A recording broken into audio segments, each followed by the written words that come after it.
নমস্কার, মাহি টিউশনের পক্ষ থেকে আপনাদের সবাইকে স্বাগত জানাচ্ছি। আজকে একাদশ শ্রেণীর তোমাদের যে প্রথম অধ্যায় আছে, যে অধ্যায়টির নাম হচ্ছে ইতিহাসের ধারণা, এই অধ্যায় সম্পর্কে সংক্ষিপ্ত আলোচনার চেষ্টা করব।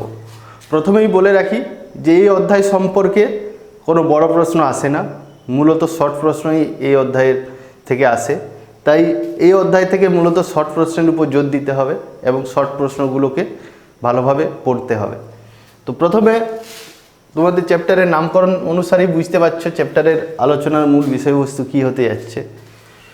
ইতিহাসের ধারণা, অর্থাৎ ইতিহাস সম্পর্কে সংক্ষিপ্ত ধারণা দেওয়ার চেষ্টা হয়েছে এই চ্যাপ্টারে। অর্থাৎ ইতিহাস তুমি লিখবে কিভাবে এবং ইতিহাস লিখতে গেলে তুমি কি কি উপাদানের ব্যবহার করবে। আমাদের যে প্রাচীন ইতিহাস চর্চা রয়েছে, ওই প্রাচীন ইতিহাস চর্চা করতে গিয়ে বিভিন্ন ঐতিহাসিকরা তাদের কি কি মতামত উপস্থাপিত করেছেন এবং কোন কোন ধরনের উপাদানকে গুরুত্ব দিয়েছেন ইতিহাস রচনার কাজে। তো এগুলি হচ্ছে মূলত এই আলোচনার বিষয়বস্তু। তো প্রথমেই হচ্ছে একটা বিষয় সম্পর্কে সংক্ষিপ্ত আলোচনা করব, যেটি হচ্ছে ইতিহাস হলো পুরনো দিনের কথা, পুরনো দিনের সমাজবদ্ধ মানুষের জীবন কথাকেই আমরা ইতিহাস বলে থাকি। মানুষ যখন একলা থাকে তখন তার মধ্যে ইতিহাস আসতে পারে না, সমাজবদ্ধ মানুষেরই ইতিহাস রচিত হয়। ইতিহাসের মাধ্যমে আগে শুধুমাত্র রাজনৈতিক ইতিহাসকে গুরুত্ব দেওয়া হতো এবং রাজা রাজাদের কাহিনী ইতিহাসের মূল বিষয়বস্তু হিসেবে উঠে আসতো। কিন্তু বর্তমানকালে যুগের পরিবর্তনের সঙ্গে সঙ্গে সামগ্রিক ইতিহাস লেখার একটি ঝোঁক দেখা যাচ্ছে, যার ফলে মানুষের জীবনযাত্রা, তার খাওয়ার, পোশাক, পরিচয় ইত্যাদি সব কিছু ইতিহাস চর্চার মধ্যে চলে এসছে। এবং অ্যানাল গোষ্ঠীর ঐতিহাসিকরা হিস্ট্রিকে সামগ্রিকতা দিয়ে বিচার করার চেষ্টা করেছেন। অর্থাৎ এই ধরনের ঐতিহাসিক যেমন লাদুরি, লুসিয়ান ফেভার, ব্রোদেল ইত্যাদির কথা বলা যেতে পারে। যাই হোক, তো ইতিহাস লিখতে গিয়ে আমরা যে ধরনের উপাদান ব্যবহার করি সেই উপাদানগুলি সম্পর্কে প্রথমে সংক্ষিপ্ত আলোচনা করব, তারপর ইতিহাসের যুগ বিভাজন সম্পর্কে আলোচনার চেষ্টা করব। তো প্রথমে ইতিহাসের উপাদান হিসেবে মূলত আমরা যে ব্যবহার করি দু ধরনের উপাদান, একটি হচ্ছে প্রত্নতাত্ত্বিক উপাদান আর একটি হচ্ছে সাহিত্যিক উপাদান।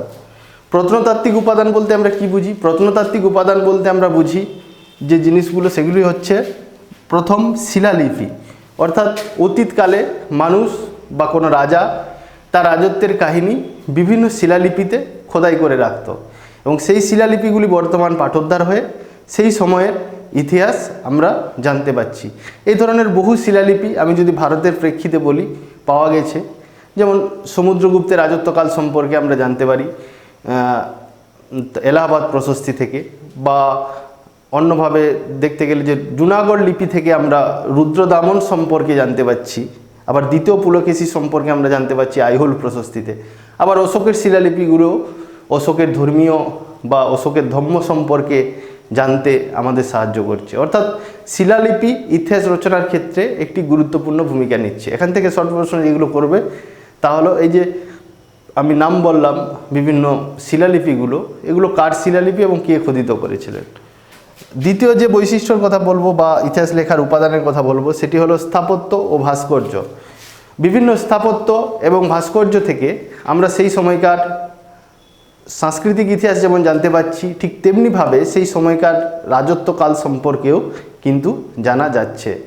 প্রাচীন বিভিন্ন স্থাপত্য ভাস্কর্যের কথা আমরা বলতে গেলে যদি আমরা মুঘল আমলে তাজমহলের কথা বলতে পারি, বা বর্তমান লাল কেল্লার কথা বলা যেতে পারে, বা বিভিন্ন ধরনের যে হায়দ্রাবাদে গেলে চারমিনার, অর্থাৎ যেগুলো বিভিন্ন ঐতিহাসিক চরিত্র কোনো না কোনো সময় নির্মাণ করেছেন এবং যেখানের প্রচুর পরিমাণে ইতিহাস লুকিয়ে আছে, সেগুলি যদি আমরা ভালোভাবে লক্ষ্য করি তাহলে কিন্তু ইতিহাসের অনেক অনালোচিত দিক আমরা পাব। এরপরে যাচ্ছি ধ্বংসাবশেষ। বিভিন্ন প্রাচীন সভ্যতা যেগুলোর অস্তিত্ব আজকে আর নেই, তার বিভিন্ন ধ্বংসাবশেষ রয়েছে, বা বিভিন্ন ধরনের দুর্গ বা বিভিন্ন ধরনের প্রাসাদ, সেগুলোর ধ্বংসাবশেষও কিন্তু রয়েছে। সেগুলিকে যদি আমরা খনন কার্য করি বা সেগুলিকে পর্যবেক্ষণ করি তাহলে কিন্তু ইতিহাসের অনেক না বলা কথা বেরিয়ে আসতে পারে। অর্থাৎ প্রত্নতাত্ত্বিক উপাদান হিসেবে আমরা মূলত তিনটি উপাদান ব্যবহার করলাম, একটি শিলালিপি, দ্বিতীয়টি স্থাপত্য এবং ভাস্কর্য, এবং তৃতীয় যেটি ব্যবহার করলাম সেটি হচ্ছে বিভিন্ন সভ্যতার ধ্বংসাবশেষ।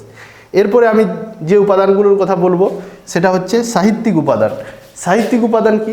সাহিত্যিক উপাদান মূলত সাহিত্য নির্ভর, অর্থাৎ অতীত দিনের বিভিন্ন লেখাপত্র, সে বিভিন্ন গ্রন্থ হতে পারে, বিভিন্ন চিঠিপত্র হতে পারে, যাই হোক না কেন, অর্থাৎ বিভিন্ন ধরনের যে লেখাপত্র বা সাহিত্য, সেই সাহিত্যের মাধ্যমে যখন আমরা ইতিহাস লেখার চেষ্টা করছি তখন সেটাকে আমরা বলছি সাহিত্যিক উপাদান। এই সাহিত্যিক উপাদানকে আমরা আবার দুটো ভাগে ভাগ করতে পারি। একটি হচ্ছে দেশীয় সাহিত্য, অর্থাৎ দেশীয় বিভিন্ন পণ্ডিতরা যে ইতিহাস সাহিত্য লিখে গেছেন, যেমন কলহনের রাজতরঙ্গিনীর কথা বলা যেতে পারে, বা কৌটিল্যের অর্থশাস্ত্রের কথা বলা যেতে পারে। এই ধরনের যে সাহিত্য রয়েছে, বা মিনহাজউদ্দিন সিরাজের তবকাত-ই নাসিরীর কথা বলা যেতে পারে, বা আবুল ফজলের বিভিন্ন লেখাপত্র, আমির খসরুর বিভিন্ন লেখাপত্র, জিয়াউদ্দিন বার্নির ফাতোয়াই জাহানদারি, এই সমস্ত লেখা, অর্থাৎ সাহিত্যের মাধ্যমে যে ইতিহাস যখন আমরা জানতে পারছি সেটাকে আমরা বলছি সাহিত্যিক উপাদান। আর একটি উপাদান হচ্ছে বৈদেশিক পর্যটকদের বিবরণ, অর্থাৎ বৈদেশিক সাহিত্য। ভারতে বিভিন্ন সময়ে বিভিন্ন বৈদেশিক পর্যটক এসেছেন, তাদের বিবরণ থেকেও আমরা কিন্তু ইতিহাস জানতে পারি। এ সম্পর্কে বলতে গেলে প্রথমে মেগাস্তিনিসের ইন্ডিকার কথা বলা যেতে পারে, ফাহিয়ানের ফোকুওকিংয়ের কথা বলা যেতে পারে, বা আলবিরুনির কিতাব উল হিন্দ বা কিতাব উল রহলার কথা বলা যেতে পারে। অর্থাৎ আমি বলতে চাইছি যে বিভিন্ন সাহিত্যিক উপাদান, সেটা দেশীয় সাহিত্য হতে পারে বা বৈদেশিক সাহিত্য হতে পারে, সে সম্পর্কে কিন্তু আমরা ইতিহাস লিখতে পারছি। এই হচ্ছে তোমাদের ইতিহাসের উপাদান। তোমাদের বিভিন্ন সাহিত্য যেগুলো অতীতকালে লেখা হয়েছে তার বিভিন্ন লেখকের নাম মনে রাখতে হবে, এবং কার কি জানা যাচ্ছে সে সম্পর্কে একটা সংক্ষিপ্ত ধারণা রাখতে হবে। এছাড়াও বিভিন্ন ধরনের ধর্মীয় সাহিত্য তো রয়েছে, যেমন এখানে আমি উল্লেখ করেছি জেন্দা আবেস্তা, অর্থাৎ তুমি যদি প্রাচীন পারস্যের ইতিহাস জানতে চাও, ওদের যে ধর্মগ্রন্থ জেন্দা আবেস্তা, বা ভারতের ক্ষেত্রে রামায়ণ, মহাভারত, পুরাণ ইত্যাদির কথা বলা যেতে পারে। এরপরে যেটা আমি আলোচনা করব সেটি হচ্ছে আমরা ইতিহাসকে যুগ বিভাজন করতে গিয়ে মূলত তিনটি যুগের কথা বলার চেষ্টা করেছি। প্রাথমিক যুগ কি? প্রাক ঐতিহাসিক যুগ, নামের সঙ্গেই জড়িয়ে রয়েছে প্রাগৈতিহাসিক যুগ, অর্থাৎ যে যুগে ইতিহাসের লিখিত উপাদান ছিল না, অর্থাৎ ইতিহাসের আগের সময়। তাহলে প্রশ্ন হলো যে ওই যুগের ইতিহাস আমরা জানছি কি করে? না বিভিন্ন প্রত্নতাত্ত্বিক উপাদান, অর্থাৎ বিভিন্ন ধ্বংসাবশেষ বা মানুষের ব্যবহার করা বিভিন্ন জিনিসপত্র, সেগুলোর যে ধ্বংসাবশেষ, সেগুলোর সাহায্যে আমরা ইতিহাস জানছি। বা বিভিন্ন নৃতাত্ত্বিক উপাদান, অর্থাৎ মানুষের মাথার খুলি বা এই ধরনের হাড়, এগুলো পরীক্ষা করে। অর্থাৎ প্রাগ ঐতিহাসিক যুগ হচ্ছে সেই যুগ যে যুগে মানুষের লিখিত উপাদান ছিল না, প্রত্নতাত্ত্বিক এবং নৃতাত্ত্বিক উপাদানের সাহায্যে আমরা ইতিহাস লিখছি, ওই যুগটাকে বলা হচ্ছে প্রাগ ঐতিহাসিক যুগ। এরপরে যে যুগটার কথা আসবো সেটি হচ্ছে প্রায় ঐতিহাসিক যুগ। প্রায় ঐতিহাসিক যুগটা হচ্ছে ওই যুগটা যে যুগে ইতিহাসের লিখিত উপাদান ছিল, কিন্তু সেগুলি আজ পর্যন্ত আমরা পাঠোদ্ধার করতে পারিনি, অর্থাৎ সেগুলি কোন ভাষায় লেখা বা কোন লিপিতে লেখা সে সম্পর্কে আমরা বিশেষভাবে জানতে সামর্থ্য নই আমাদের। তো এই যুগটাকে বলা হচ্ছে প্রায় ঐতিহাসিক যুগ। ভারতের ক্ষেত্রে যদি আমি উদাহরণ দিই, কোন যুগটাকে আমরা বলবো প্রায় ঐতিহাসিক যুগ? মূলত সিন্ধু সভ্যতার যে যুগ বা হরপ্পা মহেঞ্জোদারো সভ্যতার যে লিপি, সেগুলি আমরা পাঠোদ্ধার করতে পারিনি, তাই এই যুগটাকে বলা হচ্ছে প্রায় ঐতিহাসিক যুগ। এবং সবশেষে যেটি আসবো সেটি হচ্ছে ঐতিহাসিক যুগ। ঐতিহাসিক যুগটা কোন যুগকে বলা হচ্ছে? না যে যুগে মানুষের লিখিত উপাদান ছিল এবং সেই লিখিত উপাদানগুলো আমরা পাঠোদ্ধার করতে পেরেছি, ওই যুগকে বলা হচ্ছে ঐতিহাসিক যুগ। ভারতের ক্ষেত্রে ঐতিহাসিক যুগের সূচনা কোন সময় থেকে হয়েছিল? না বৈদিক সাহিত্যের সময় থেকে, অর্থাৎ বেদকে কিন্তু আমরা পড়তে পারছি এবং সেটি সংস্কৃত ভাষায় লেখা, আমরা জানি ওই ভাষা। এরপরে যে প্রশ্নটি গুরুত্বপূর্ণ, যে প্রাগ ইতিহাস কথাটা কে প্রথম ব্যবহার করেছিলেন? প্রথম ব্যবহার করেছিলেন পল তুর্নাল নামে একজন ফরাসি পণ্ডিত। 1830-এর দশকে এই কথাটিকে ব্যবহার করেন। এরপরে আমি তিনটে বিষয় সম্পর্কে সংক্ষিপ্ত আলোচনা করব। একটি হলো পেলিওগ্রাফি, একটি হচ্ছে এপিগ্রাফি, আর একটি হলো ইতিহাস পুরাণ, যেটি শর্ট প্রশ্ন, তিনটি খুবই ইম্পর্টেন্স। পেলিওগ্রাফি কি না? পেলিওগ্রাফি হলো লিপি সম্পর্কে যে গবেষণা বা লিপি সম্পর্কে যে অধ্যয়ন বা লিপি সম্পর্কে যে পড়াশোনা, সেটাকেই বলা হচ্ছে পেলিওগ্রাফি। এপিগ্রাফি কি? এপিগ্রাফি হলো লিপি উৎকীর্ণ বিদ্যা, অর্থাৎ লিপিকে লিখে রাখার যে বিদ্যা, উৎকীর্ণ বিদ্যাকে বলা হচ্ছে এপিগ্রাফি। আর ইতিহাস পুরাণ কি? আমরা জানি ভারতবর্ষে 18টি পুরাণ রয়েছে। এই পুরাণগুলি ধর্মীয় চরিত্রের হলেও এগুলি বিশ্লেষণ করে আমরা প্রাচীন ভারতের ইতিহাস সম্পর্কে বহু কিছু জানতে পারি। ইতিহাস লেখার ক্ষেত্রে এই পুরাণগুলির এই যে গুরুত্বপূর্ণ ভূমিকা, এই গুরুত্বপূর্ণ ভূমিকাকে স্বীকৃতি জানিয়ে ইতিহাস পুরাণ কথাটা ব্যবহার হয়। এবং এখানে আবার কিছু শর্ট প্রশ্ন আছে, যেমন রোজেটা প্রস্তর কি?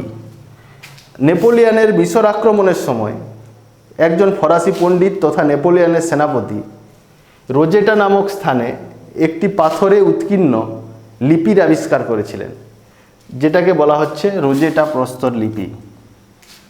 এরপরে গুরুত্বপূর্ণ শর্ট প্রশ্ন হচ্ছে নিউমিসম্যাটিক্স কি? নিউমিসম্যাটিক্স হচ্ছে মুদ্রা বিষয়ে যে গবেষণা বা মুদ্রা বিষয়ে যে পড়াশোনা, সেইটাকে বলা হচ্ছে নিউমিসম্যাটিক্স। এরপরে যেটি বলবো, জিগুরাত কি? প্রাচীন সুমেরীয় সভ্যতায় প্রত্যেক শহরে একটি উল্লেখযোগ্য মন্দির থাকতো পাহাড়ের উঁচুতে, এই মন্দিরগুলোকে বলা হচ্ছে জিগুরাত। এরপরের প্রশ্ন, রাজতরঙ্গিনী কি? না, রাজতরঙ্গিনী হচ্ছে ভারতের প্রথম ঐতিহাসিক গ্রন্থ, যার লেখক ছিলেন কলহন, এবং এখান থেকে আমরা কাশ্মীরের ইতিহাস জানতে পারছি। আর ইন্ডিকা তো জানো সবাই, যে মূলত মেগাস্তিনিসের লেখা ইন্ডিকা, যিনি মৌর্য সাম্রাজ্যের রাজত্বকালে সেলুকাসের দূত হিসাবে চন্দ্রগুপ্ত মৌর্যের রাজসভায় এসেছিলেন, এবং তার যে লেখা তা ইন্ডিকা গ্রন্থে রয়েছে। তৎকালীন ভারত সম্পর্কে আমরা অনেক তথ্যই কিন্তু এই ইন্ডিকা গ্রন্থ সম্পর্কে জানতে পারছি। এই হলো আজকের আলোচনা। এ সম্পর্কে যদি তোমরা বিস্তারিত জানতে চাও বা কোনো মতামত থাকে, অবশ্যই কমেন্ট বক্সে শেয়ার করবে।